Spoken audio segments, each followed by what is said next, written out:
akong kwentang ama! Wala kang kwentang asawa ko! Mabago ako, Lina! Lina! Anak! Wag! Lina!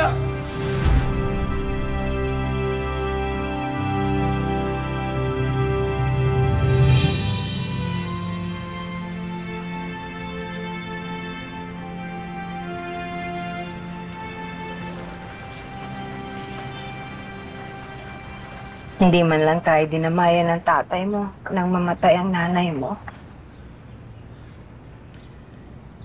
Siguro, galit pa siya.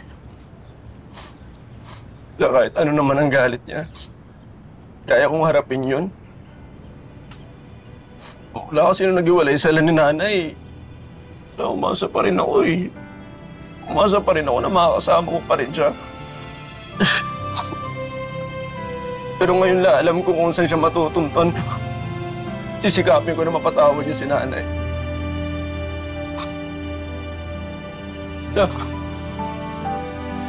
Sana naman kalimutan niya yung nangyari noon. Sana mas piliin niya ako para mabuo kami magkama. Hindi pa naman siguro ulit lahat, di ba? Hindi pa siguro ulit.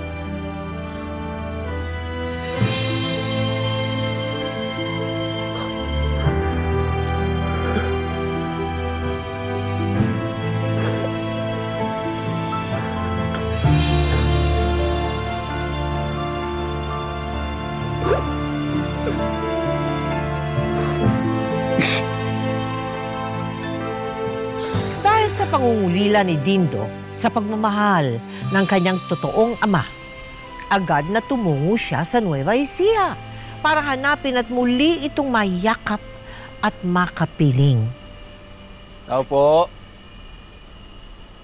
Tao po. Tay, si Dindo Marto, tay. Tao po.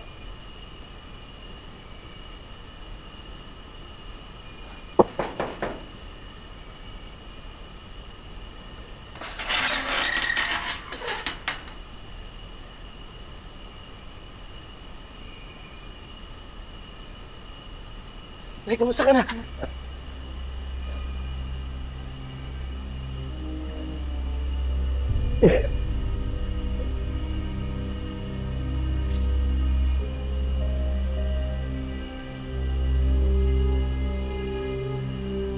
Anong ginagawa mo rito? Tay.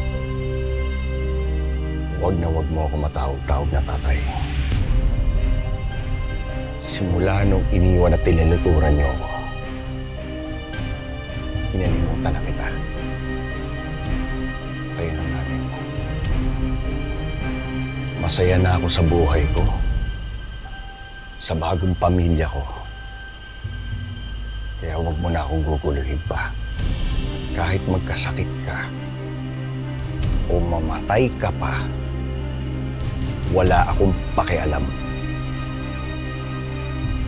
Huwag ka na magpapakita rito.